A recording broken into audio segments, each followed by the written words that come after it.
much for coming this evening. I hope everyone had a great weekend. I did. This evening we have Melinda Fowler from UC. She is a midwife, and she'll be talking about Black midwifery.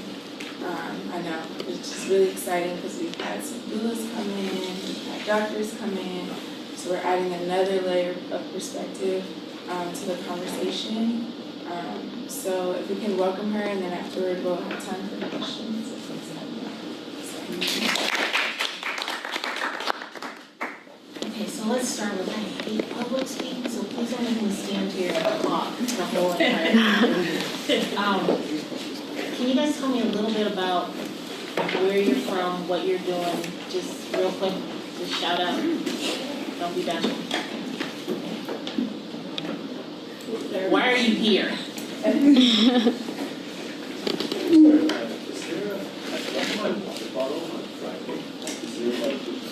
Yeah. Sorry. I don't mind starting. My name is Toriel. I am somebody just from the community. I've been a nurse in the Bay Area for close to 35 years. I work in women's health. And I'm really passionate about trying to do something about that horrendous gap. My name is Tora Spiegner. I'm a labor delivery nurse at Alta Bates. I'm also a doula, and I'm also a nursing instructor. I teach at maternity at Los Medanos College in Pittsburgh. So of course I'm all involved in the whole women's health services. Hi everyone, I'm Adina. I graduated from Wellesley College in Boston this past June, and I'm working at a public health nonprofit prevention institute in Oakland during my gap year before going to medical school. So I'm really interested in maternal child health. My name's Bruna, and I'm interested in the pregnancy, birth, and postpartum experience. I'm Marilyn Wong, one of the organizers for the course. Hi, my name is Makia, and I'm also a community member. I am a child psychotherapist, and so I work with children and families who are on that path. And so I think that this is really concrete, great information to give families around their experiences, because we were talking about holistic things of what's going on with their child, and just really normalize the experience and maybe put some names to the experiences that they're having. Either one. I'm a therapist, also a community member, and I work with a lot of African American mothers who have lost babies. I'm Gail Moak, and I'm from Allegedly, which is a breastfeeding support organization. I'm Susan Lawrence. I'm a nurse and lactation consultant. I work with moms and then babies, Kaiser Richmond outpatient. And also I'm on the board of Allegedly in California, and very excited to be here. Hi, I'm Anna Grimaldo. I graduated here recently, and I'm really interested in community health, especially maternal health.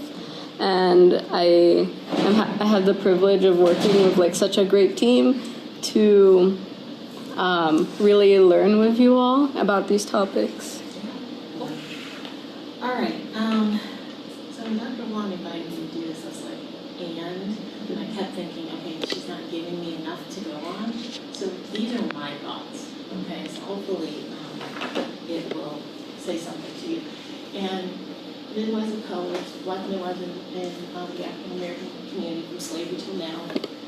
And I hope most of you have a definition for midwife, meaning with woman. And there's a lot of, some people get a little offended because we always think that it's another woman with another woman.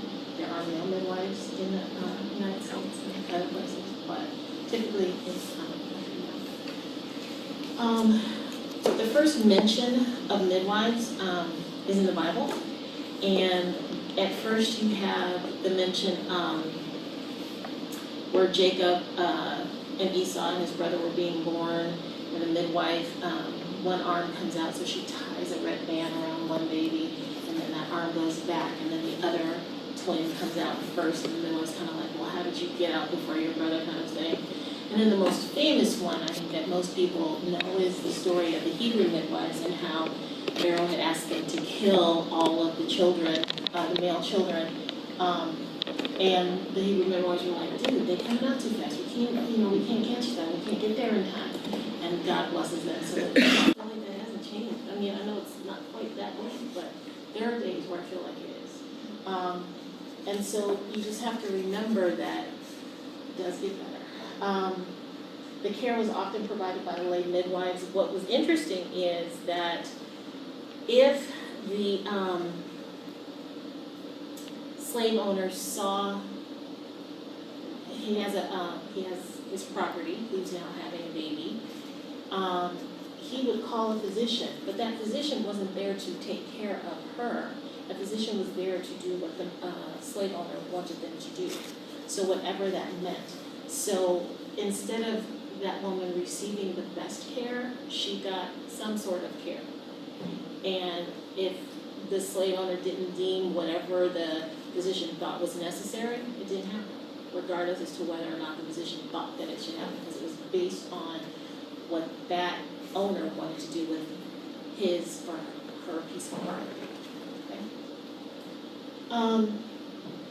After slavery in the South, you had typically more traditional lay midwives who started taking care of African American women within their own communities.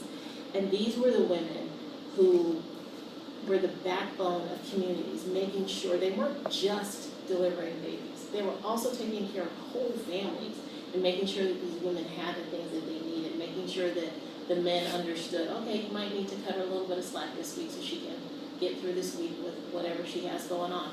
Checking that dad whose finger just got, infected because he's cut himself, the axe that wasn't clean because he's trying to provide wood kindling for his family. But these women, they took care of more than just the mom during pregnancy. So they were a little bit more than just midwives. And I think sometimes the thought process of a traditional healer is a little more in line with what Africans think about midwifery care, if you will. When you look in the African dialect and try to find a word that means midwife, there really isn't one. And it's more from the perspective of a healer and a caregiver, not necessarily a quote-unquote midwife. And I talk really fast, so slow me down if I need to. One of the most famous midwives is Margaret Charles. She was born in Greene County, Alabama in 1906. She was raised by her grandmother, who was a slave, and she was raised on a farm. She didn't go to school because she was working on a farm. In 1949, she managed to get one of the first permits in Greene County to be a lay, quote-unquote, granny midwife. She was taught by Ella Anderson, who was another lay midwife. She attended births from 1949 to 1984 and delivered over 3,000 babies. She never lost a mother, and she lost very few babies. So that says something for that time frame. And she received a bunch of honors. In 1985, the National Black Women's Health Project, 1997, she was a keynote speaker in the New Orleans Rural Health Initiative. In 2003, the Congressional Black Caucus. 2004 is Lifetime Achievement for Black Midwife and Health Healers Conference. 2008, there was a documentary on her entitled Miss Margaret, and by Diane Paul. And in 2010, she was inducted into the Alabama's Women's Hall of Fame. And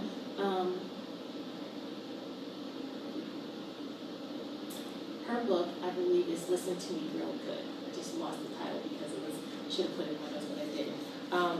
And it's a very interesting book about her life, and that she just walked from community to community to community, from house to house to house.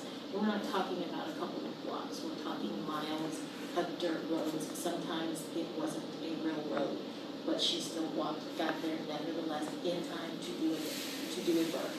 Astounds me sometimes. I can't get my dogs in the hospital sometimes, but it's okay. And probably the one that's near and dear to my heart is Miss Calhoun.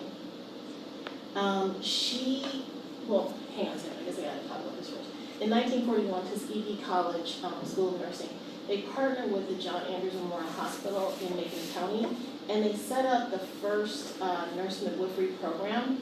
And this was an historically black college that was in the South.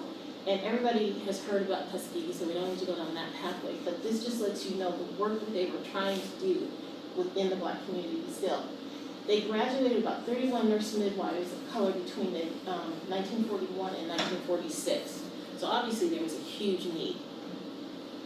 So Maud Callan, this is probably, for me, the one picture that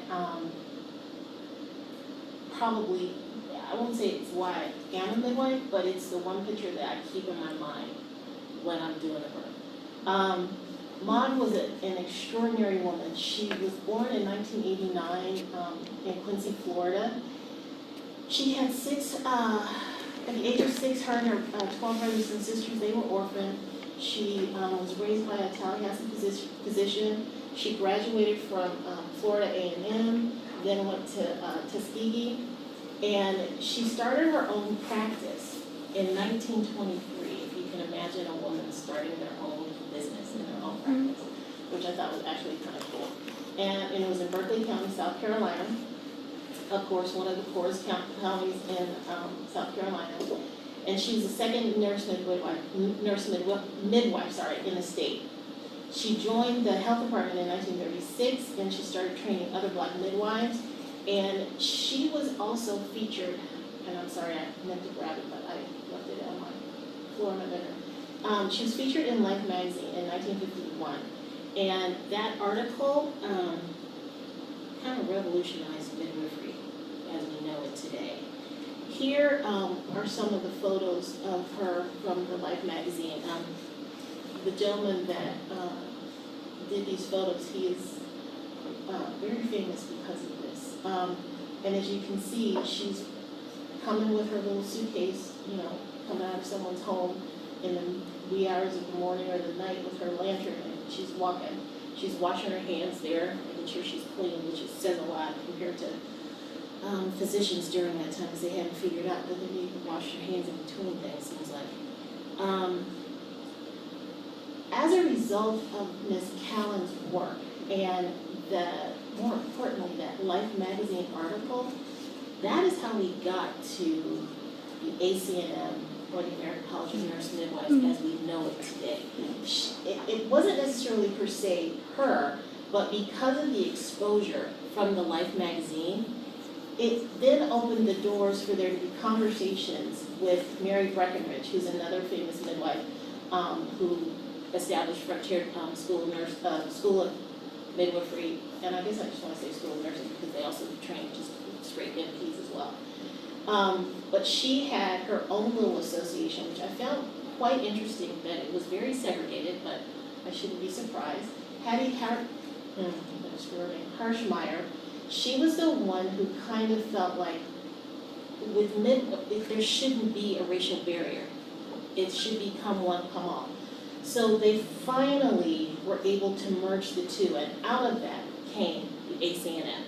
But you would have thought that would have kept racism out of it, but it didn't really. So what does midwifery look like today, and what does it look like in the Black community?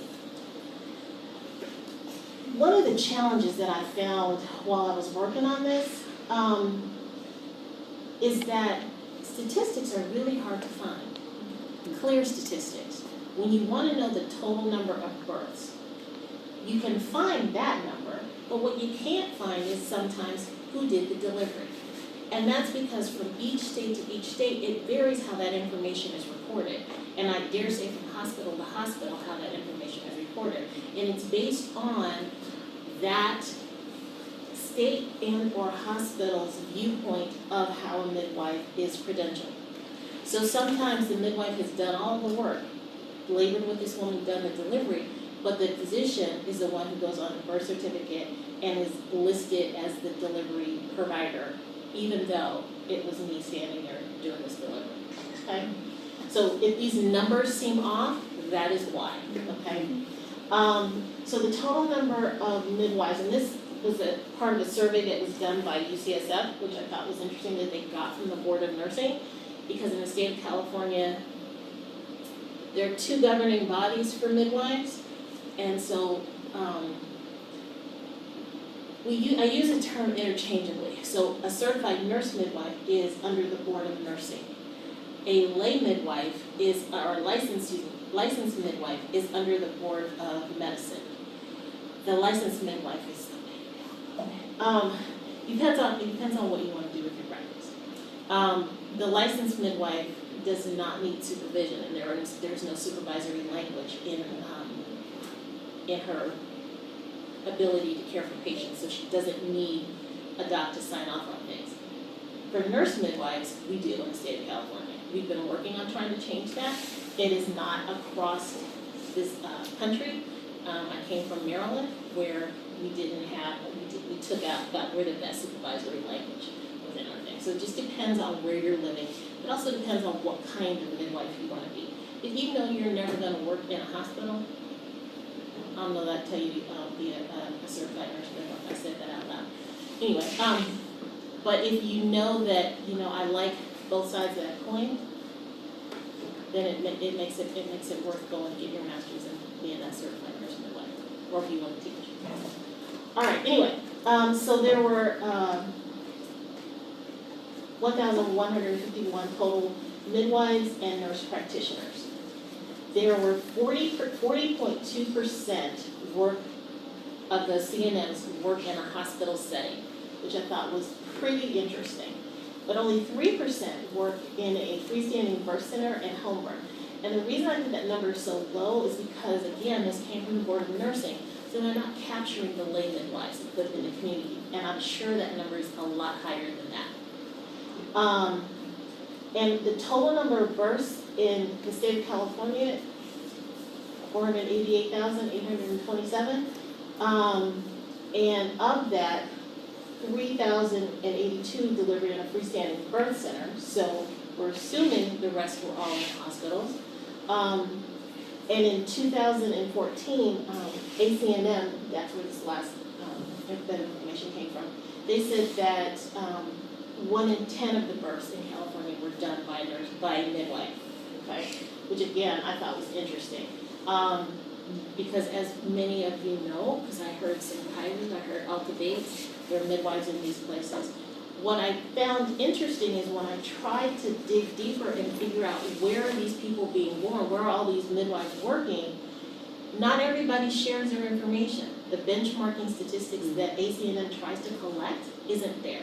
So it's just a plug for your coworkers and tell them, hey, do we do benchmarking here? Are we sending our stuff to ACNM so that we can get credit for the work that we're doing? Because we're working hard, but I don't know that we're necessarily getting credit.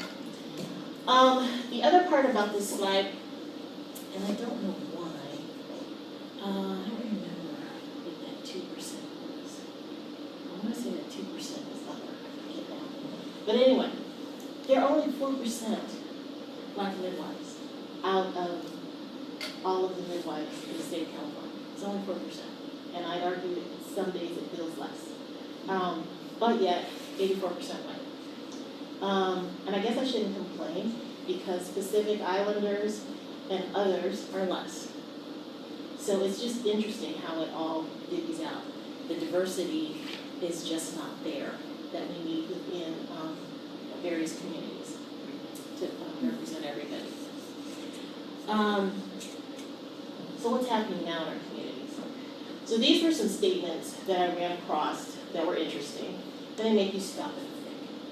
Some negative, some positive, but some just the way people think. That Black women die in childbirth at a rate 4 times higher than their white counterparts. Don't understand. Black women are not to be blamed for the devastating rates.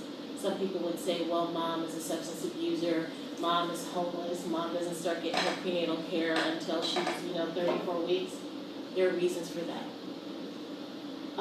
Black women are not dying at higher rates because they don't, I think that's the title. Black women are dying at higher rates because they don't go to church and all live in poverty or have poor diets. Well, there's some white women I know that have poor diets that don't go to church too. They're not dying. So take that with a grain of salt. I would highly recommend that you watch this video from start to beginning. It is very telling. I'm going to show 4 different clips. I'm going to try to keep them short, but it's pretty intense. So the first one is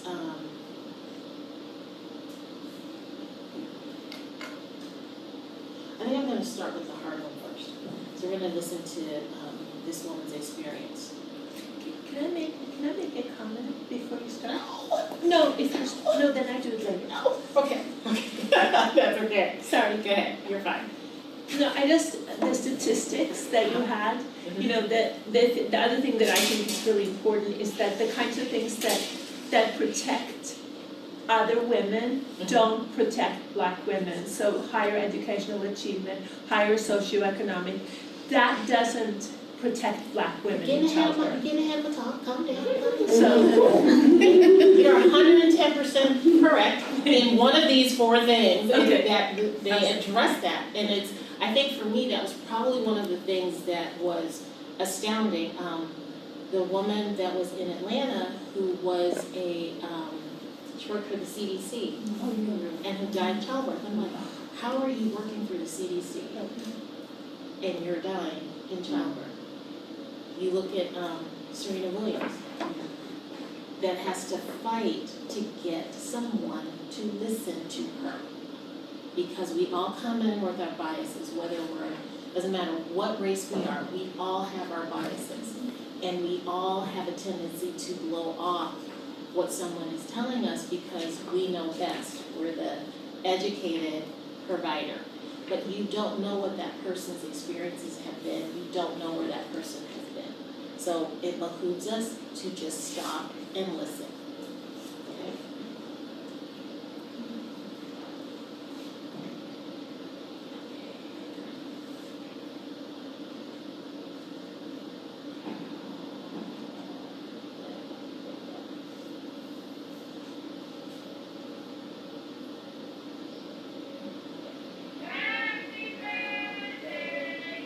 This is Victoria Rexach. She was 31 when she went into labour with twins. I've come to meet her mother, Robin Davis. You've got a lot of pictures, haven't you? I love my pictures, I do.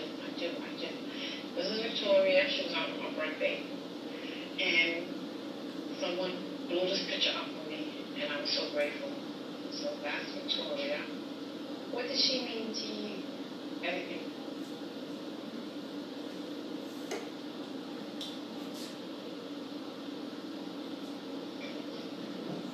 Everything. Thank you.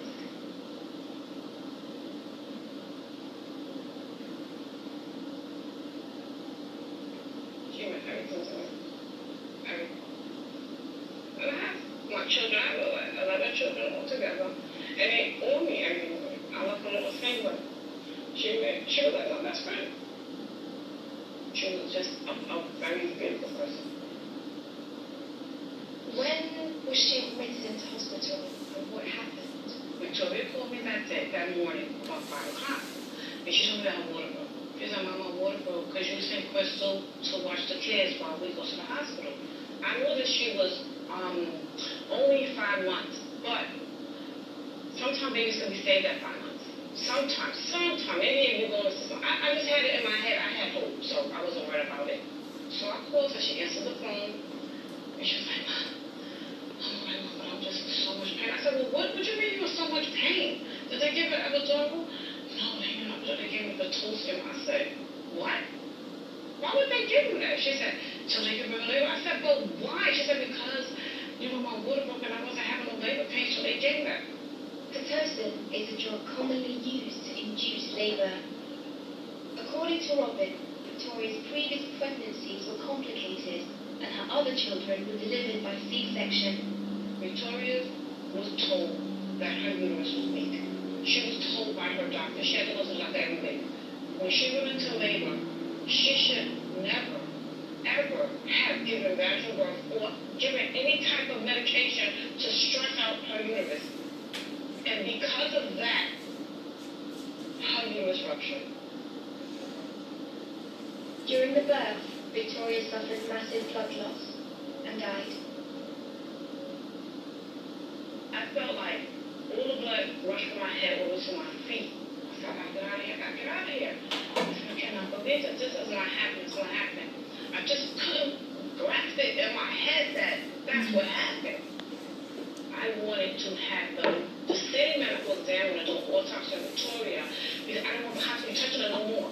So I went downstairs and then the doctor who was with me told me comes in, who made all the decisions. I wanted to ask her something. How was Victoria that day? What was she doing? Did you talk to her? Did you ask her was she okay? Did you show her compassion? Like, even if it was fake, did you show her anything? Like, how was she that day? Robin wanted to show me exactly how her daughter died.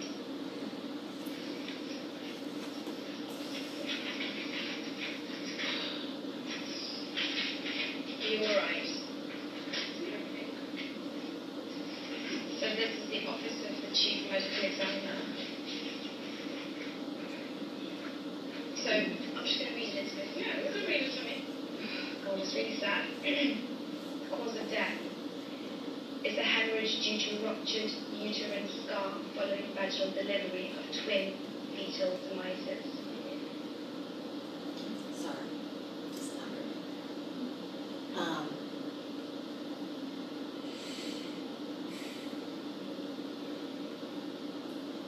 Alright, let's look at,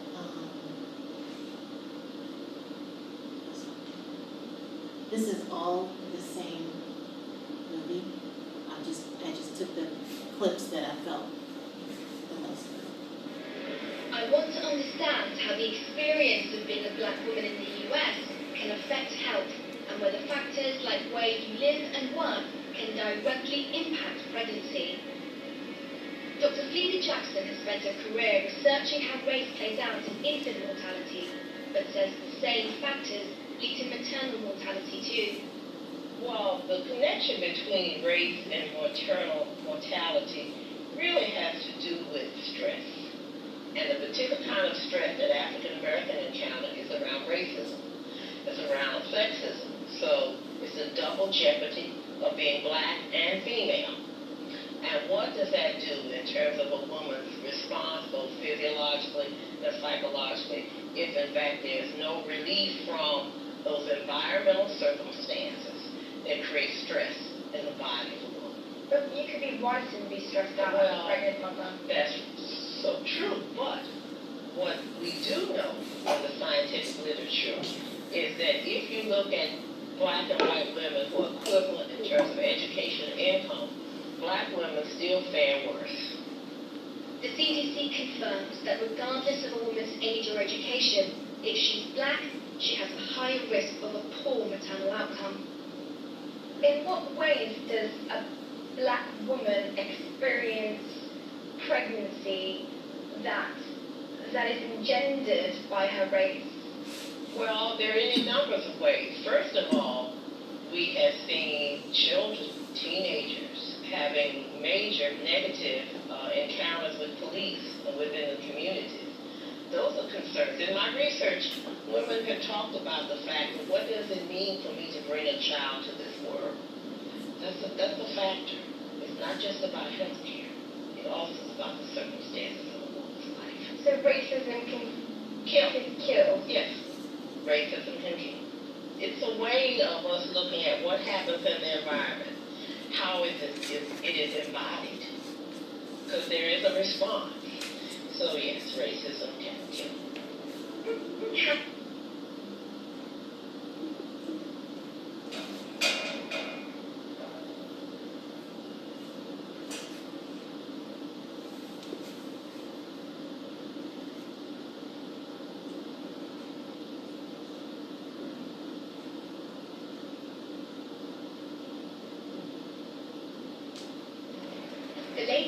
findings from the New York City Department of Health show that black women living in the wealthiest neighborhoods were 4 times more likely to have a near miss than white women who live in the poorest areas.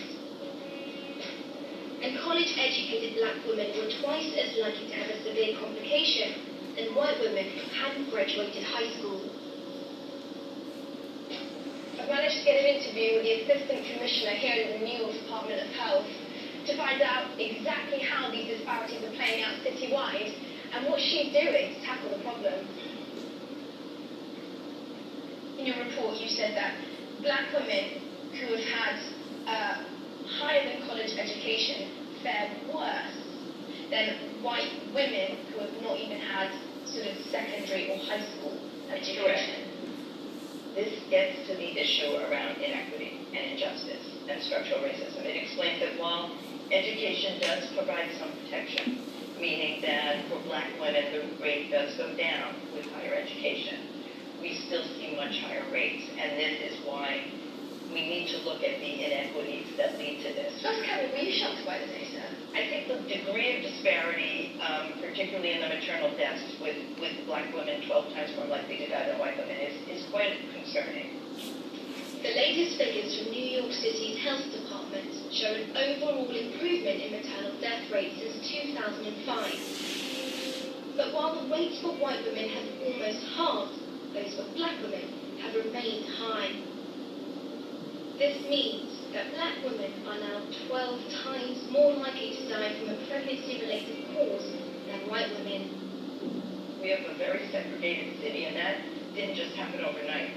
This has been years and years of determined policies to exclude and oppress people of color in general and black. This last one, it doesn't mean that midwives hold the answer, although I think to a certain degree we do. But what's interesting is the dad in the movie. So listen to the dad when he speaks.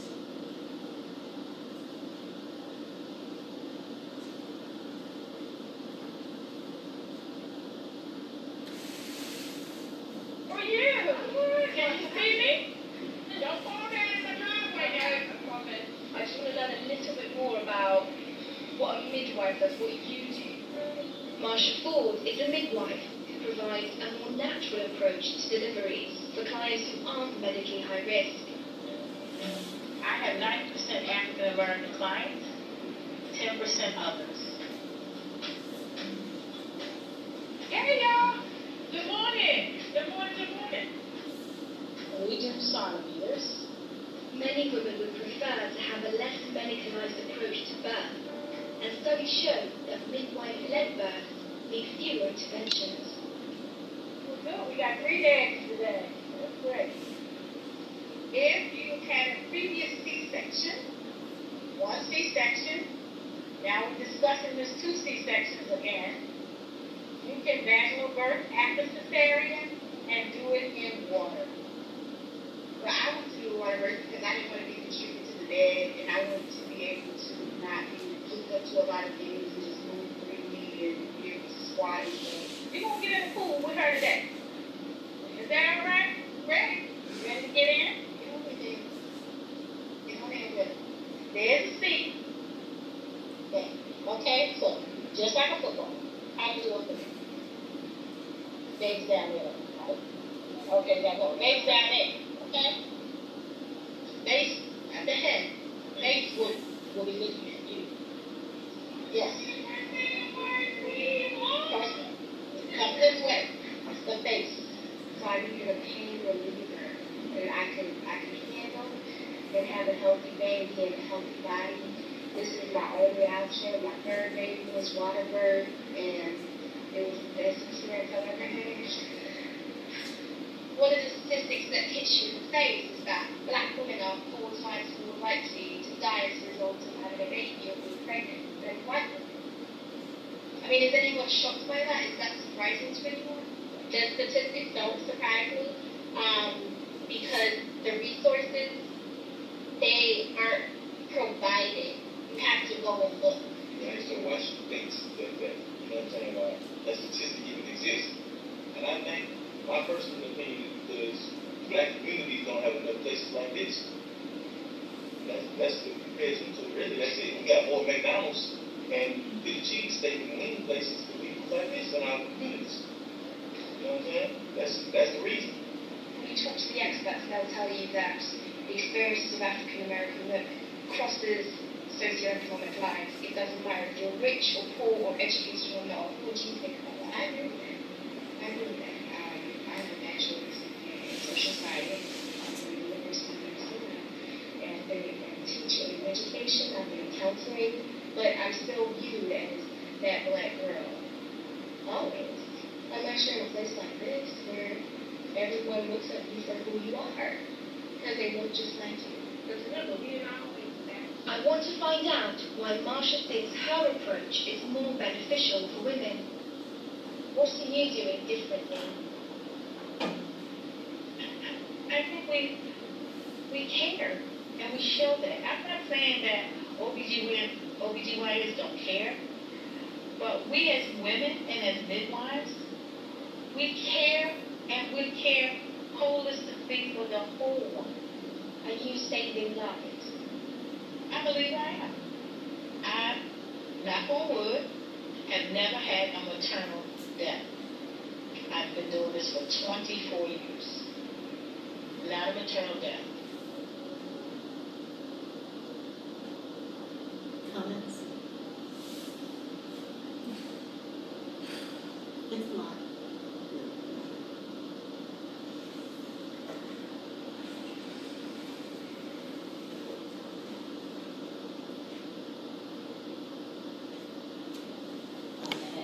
When he said that we don't have enough of these kinds of things in our neighborhoods. And I think he's 110% correct. It can't always be driving, catching 3 buses to get somewhere to find that kind of thing. It's got to be in our neighborhoods so that these women know us, believe in us, trust us.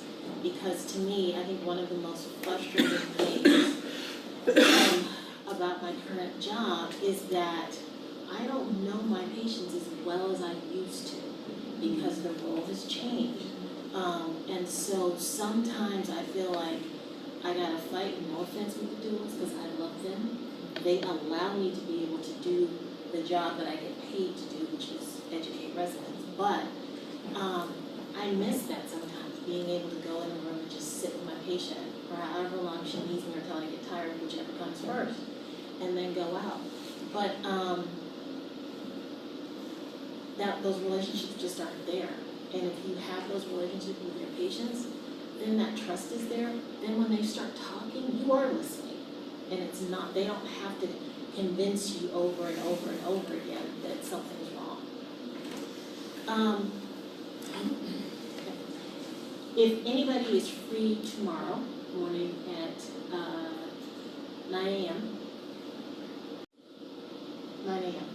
the Mission Bay Hospital Grand Rounds, the author, Dr. Jones, is going to be talking to us about racism. So feel free to come on in. It's on the first floor. Just ask them and say, where's the OB Grand Rounds? And come on in and have a seat. Okay? That's the title of this article, and I found that article to be really, it gave a voice, if you will, to what most Black people live. I shouldn't say most, all Black people live every day, all day.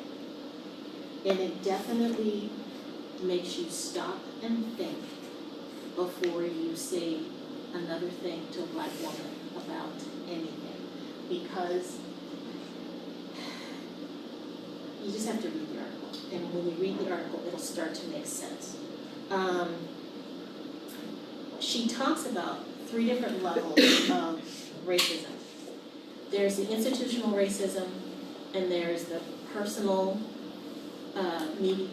mediated racism, and then there's the internalized racism. And the institutional racism, you can see it in both material conditions and in access to power. So things like quality education, housing, and not just a house or an apartment, but good housing. Gainful employment, because we all know that you can be, employed, but if you have to work 3 jobs to make ends meet, that's not employment, that's not gainful employment. Appropriate medical facilities. Not all medical facilities are appropriate. I can think of some places in Merced, and I hope nobody's from there, that don't do VBACs because they don't have anesthesia in-house 24/7. So that woman who had a C-section for, I don't know, because the baby was breech, who's now come back, her baby's in the right position, doesn't have the option to have a vaginal birth unless she drives up here somewhere. And then she gets lucky and she usually winds up on our doorstep. Okay? And then obviously a clean environment. We could spend here all day talking about water treatments, you name it, conditions, roads, the streets, and we all be in agreement that these are things that are just normal. These are things that we sometimes take for granted in our little quiet little suburban neighborhoods, but the rest of the world doesn't. And with regard to power, access to information, including one's own history, which I thought was interesting, because not many African Americans know where they're truly from. We assume, we guess. Thanks to 23andMe, Ancestry.com, there's a couple other ones out there. Some of us are brave enough to send in our DNA for that. Some of us are not trusting of giving someone our DNA for that. But if you really want to know the information, you can find out, okay? The wealth and organizational infrastructure of voice, voting rights, and that's the one right now, representation in government, and control of the media. I don't know how many of you watch the news, and I guess I'm talking to the African American women in here. When you hear of someone being raped, when you hear of a robbery, when you hear of a murder, the next thing that I do is I take a breath and say, please don't let it be a black man, please don't let it be a black man. Yes. And that's sad, because I haven't forgotten about the victim. I'm very conscious of that victim, and I do feel sorry for that victim, and I wish whoever it is needs to go to jail, obviously. But it's like, that's just one more black man, that's just one more black child that you just now incarcerated. And somehow or another, the media attention is different when it's someone of a different race than when it's a black or brown person, okay? But we all know that. I'm not saying anything, and I'm actually preaching to the choir, I'm sure. Personally mediated racism is a prejudice and discrimination where prejudice means differential assumptions about the abilities, motives, and intentions of others according to their race. Discrimination means the differential actions toward others according to their race. It can be intentional or unintentional. It can be by omission or commission. And we don't think about those things, but how many times, and maybe it's just me because I live in my own little bubble sometimes, but I have a patient who's white, who's come in, she's done her homework. She's like, she knows that she wants to do her hypnobirthing, she's gonna go get in the tub for her labor, and she's gonna get on her hands and knees for her delivery. My black patient who comes in hadn't read a thing, don't know a thing. And it's like, okay, well, get in bed, you're on the monitor, and let's get your IV going. Do you want an epidural? What happened? I just totally negated the fact that there are other options because she didn't do her homework. Whose responsibility was it to educate her? Mine. And hopefully the nurse is working with me, and hopefully if there's a doula hanging around, I can say, hey, can you help me out with this patient? But sometimes those are the things that we forget about, that we do. Sometimes we have to go the extra mile and say, okay, I know you didn't do childbirth, you didn't get a chance to do childbirth classes, but here's some tricks that you can try.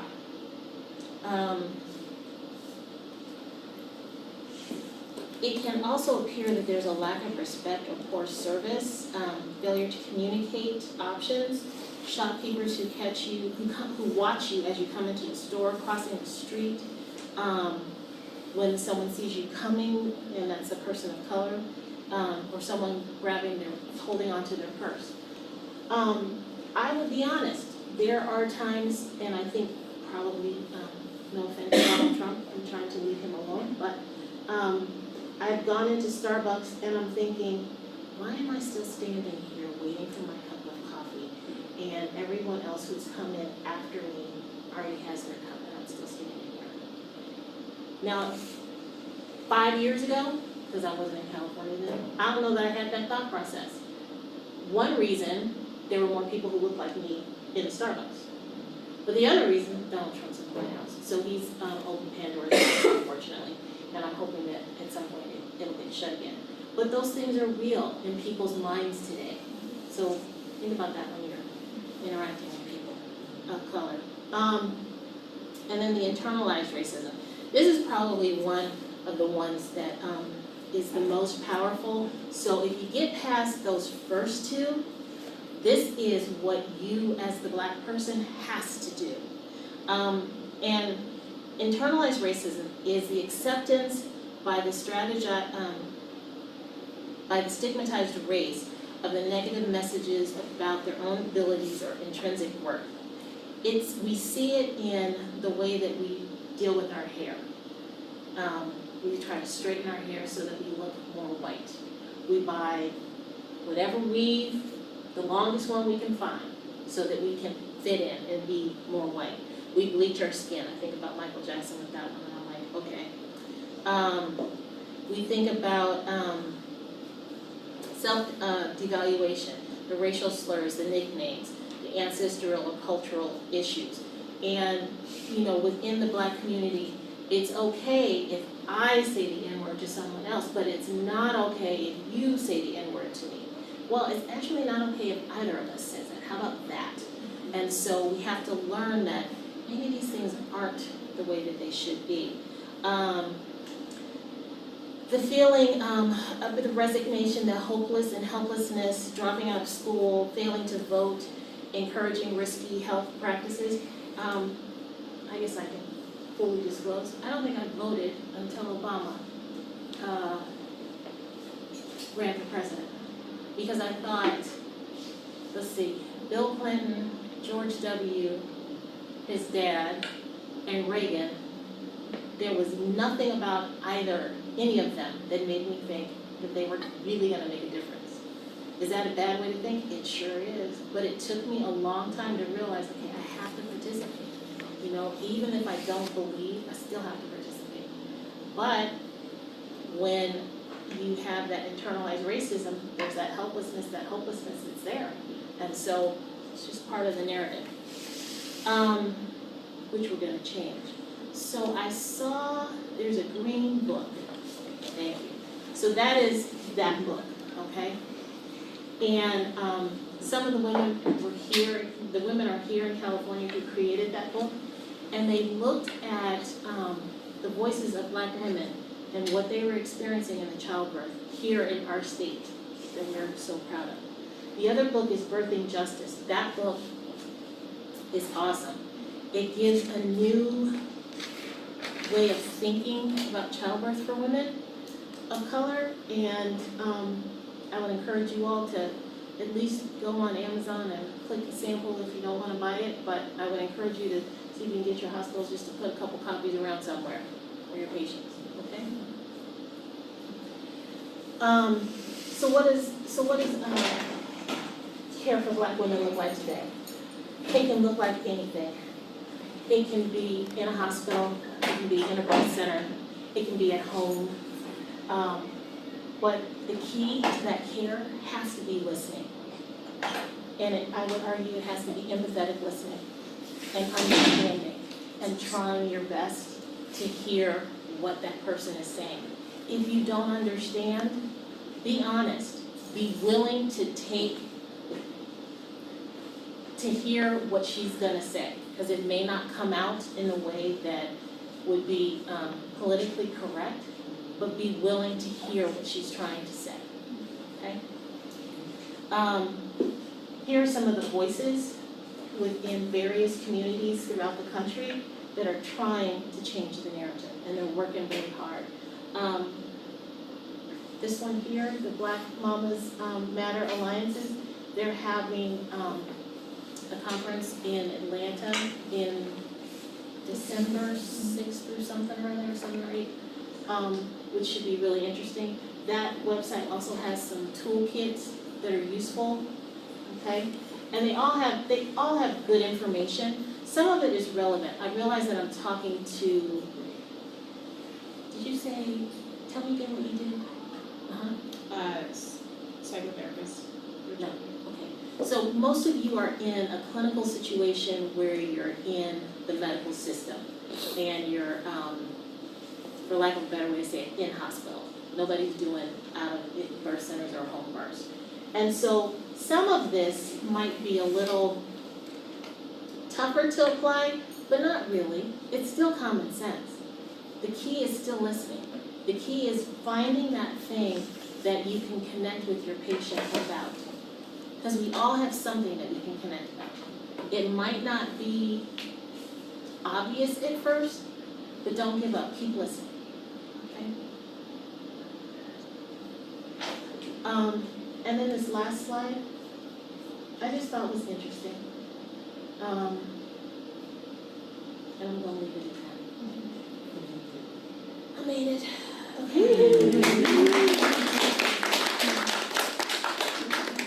Any questions? How do we get a hold of the article that you're referring to? Google? The levels of racism. Google. Cool, great. It is there, because that's where I found it. So when you talk about your journey of being a midwife, how did that start and why? I thought I was going to get it later. So, I am, let's see, I was born in 1963, so that'll make me 54 this year. And still single, no children. When I was a kid, everybody's child was in my lap. So with the church that I went to, they decided I was going to have a house full of kids. Had it been left up to me, I probably would have. But when I was about 16, I watched my uncle die from lung cancer. And he was smart enough not to do surgery, because it had already metastasized to the brain. So he was smart enough not to do surgery. And the part that I think he wasn't too smart about, but that's just because of the times, he did the chemotherapy. So I remember him sitting down on the couch in the living room and just pulling out his hair and putting it on the coffee table. And he was probably 6 feet tall, medium to small build, and he went down to nothing. And that to this day sticks with me. And for me, I knew I couldn't be a physician. I don't want that much, this is gonna sound odd, I don't want that much power, I don't want that much responsibility. I don't wanna have to make that life or death decision, because I have a very different viewpoint about that. So then I went to nursing school after being told that I probably should go, what she tell me to do? Was it radiology or something? For which I had no inclination, because I suck with that hand-eye coordination, okay? Delivering a baby is different, but that hand-eye coordination I can't do. Well, anyway, so I went to nursing school, and one of the instructors was a midwife in another country, and I was like, oh, what's that? So I heard about it, I was like, okay, fine. I always liked maternal child health. Okay, fine. Even though my rotation in labor and delivery sucked. I had a 20-week loss as a midwifery student from my encounter, so not real good. 20-week loss, what does that mean? So the mom delivered the baby in 20 weeks. Okay. Yeah. Which obviously wouldn't survive. So then I graduated, went to, did I disclose that I'm from California so I can talk about California? I was born and raised there. Then I went to the East Coast after getting out of college in Alabama, and knew that I would never make it in med-surg. because having to put Texas catheters on little old men was not my idea of fun. So then I went to Columbia Hospital for Women and got into their labor and delivery program, and then met my best friend, my preceptor, and my travel partner now. And she's like, you need to go to midwifery school. I was like, yeah, okay, fine. I took the long route. So I got an associate's degree, then I went back and got my bachelor's degree, and then after, 1986 to 1998, however many years that is, finally, God was like, it's time for you to go to Georgetown. I'm like, okay, I guess you have a plan, and he did. I was a travel nurse. I'd gone to Atlanta, came back, and I was a travel nurse, and one of my buddies had gotten an assignment at Georgetown. I was like, oh man, I want to go to Georgetown. So I called the agency. I said, can I go to Georgetown? And they were like, they don't have any assignments. They were like, I was like, yeah, they do. So she called, got me in the door. Probably day 3, they asked me if I would stay on. And they're like, we'll pay for you to go to midwifery school. I'm like, okay, fine. So, not believing what I'm hearing. Then I applied late, past the deadline, which Georgetown usually put your application in a drawer and you had to start all over again. So they called and said, oh, we'd like you to come in for an interview. And I was like, okay, I can do that. Had worked a 12-hour shift, night shift. And on the windowsill on the unit, there was a summer calendar. I was like, oh, let me look at this. It's like, oh, I can take that class, or I can do this class. I go in for the interview, and she's talking to me about something that totally didn't make sense. I thought I was gonna have to prove that I should do this. She's like, oh no, well, we let you in the program already, so what do you want to take for that summer? And I thought, okay, so I gave her an answer. I walked out of the office, got in my car and cried. Because I was like, okay, Lord, you just opened the door. I just got, I don't know, $40,000 education, and I only pay for 1 semester. So, I like taking care of women. I like taking care of all women. I don't care, because I think all women deserve my best, whether you're Black, Asian, white, Hispanic, doesn't matter. I don't want someone to say that I gave someone better care because of the color of their skin. I don't want someone to say I gave them less care because of the color of their skin. And some days that's hard to do. Did I answer your question?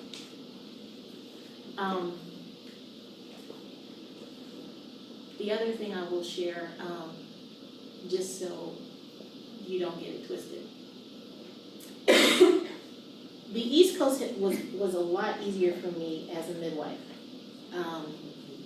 There were people who looked like me all around, whether they were midwives, whether they were patients, and acceptance was a lot easier.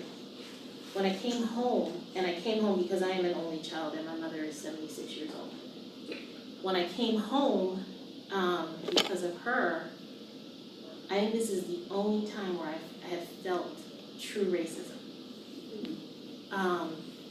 And I jokingly say all the time, the racism in California is right here. It is never here. You know what to do with racism when it's here. You know how to either say, you know what, I choose not to fight that battle, or I'm gonna fight that battle today. You pick with the wrong person. But when it's here, you never know. It's a constant state of, what do I do next? The current job that I had to interview 3 times for. Got the job under a different title, and then when I got there, a week later, they're saying, oh, now you can apply for an assistant professor. So I had to apply all over again, interview, everything. And I thought, you gotta be kidding me. I'm like, I just left the University of Maryland doing the same exact job that I'm doing. I go in there, now granted, I was there all day. And I came back one other time, but that was to meet the chair, which was a formality, because he's like, you got any questions? I was like, no. He's like, okay, the job's yours. And I'm like, but yet this, I've got to jump through all of these hoops. It messes with your psyche. I have to, and don't get it twisted, I love nurses. It's where I started.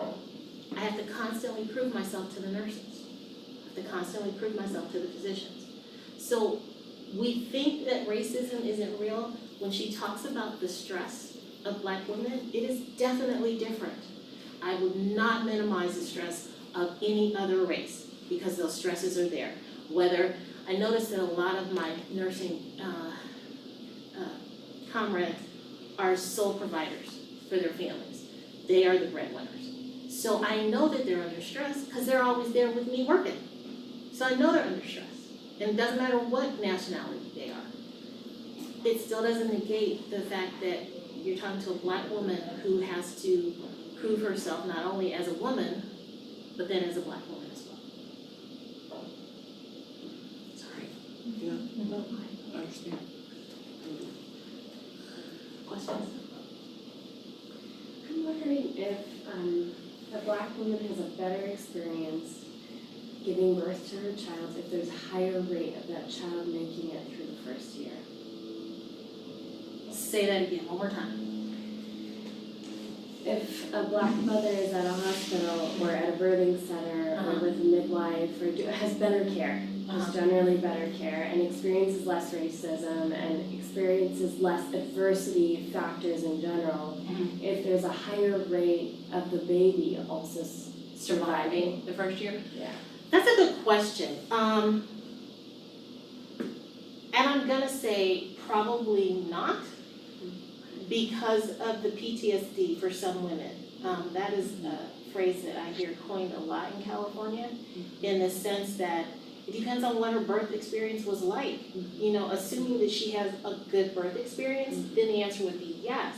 But let's say she has a bad birth experience. Let's say, she happened to have gestational diabetes, she grew this big baby, she herself is obese, and we have a shoulder dystocia where I can't get the baby's shoulders out, so I have to break the baby's clavicle. All traumatic, but in the grand scheme of things, sometimes kind of normal and should be expected, at least it was expected on my part. But in her mind, because there were 20 people who descended in that room, 10 to help me and the other 10 to help the baby, it just becomes chaos. And so in her mind, something went wrong. Well, your baby's technically fine. You know, it's gotta wear a sling for a little while. Be okay, it's not gonna get on a, have disabilities or whatever. But in her mind, that's still PTSD. Does that make sense? A little bit, yeah. I'm just curious about the correlation. Like, I work at a nonprofit that works with mothers, so I'm wondering if I need to advocate more that we're telling Black mothers that they need to get care that's more individualized, it's more specific to these factors that could be resiliency factors to them being alive in birth and their baby in the first year after. Got it. Okay, better. Okay, thanks for Sorry. the clarification. No, it's okay. That's why we're listening. Yes, Ben. Because what I would say is a doula makes all the difference in the world, in the sense that yes, the midwife is going to make a difference, but it depends on where that person is practicing. This is a home birth. Does she need a doula? Probably not necessarily. But if she's in a hospital setting, yes, she needs a doula, because that doula is going to do for her what I don't have the bandwidth to do, and that is be with her the whole entire time and talk to her, encourage her, get her to do some of the things that she needs to do to get through labor. Also, there's a African American mother and daughter, and don't be stealing, doula group. They're called Bear With Me, and they provide doula services. They do two prenatal classes with the patients. They are there with them in labor, and then they do 2 postpartum courses with visits with the women, which is huge. Because in other countries, explain to me why other countries, this is why I'm moving to France, why other countries, when a woman has a baby, People go to their homes, you have a visiting nurse who comes to the home, she does laundry, she cooks a light meal, you know, she empties your trash, because those are the things that you need help with. You don't need help somebody holding your baby, well, sometimes you do, because you can take a shower, but, you know, for the most part. And those are the things that are missing, and so they provide at least 2 visits of that, which is huge. But we need more doula services like that. Medicaid is realizing that doulas are valuable, and they are starting to reimburse them. It's a little scary on my end from a midwifery perspective. I'm like, okay, now you're gonna pay them for my job, then next thing you know, you're gonna tell me I don't not need it because the docs can catch the baby, because we've got doulas, but it's another bridge. But I think we have to understand that having those doulas in the room, having the support, because oftentimes the families don't know how to support, and or they're going off of their, I hate to say negative experience, but most of the times I feel like it is a negative experience, and so they're just projecting that onto the women, and it's like, just because you had a C-section doesn't mean she has to have a C-section. This is her birth, she's doing it her way. And when you don't understand something, because you haven't been educated, then it's hard to understand, well, why does she want to get in the tub and have a water birth? That just doesn't make sense. But, you know, by all the blood and stuff, so that's why doulas are huge.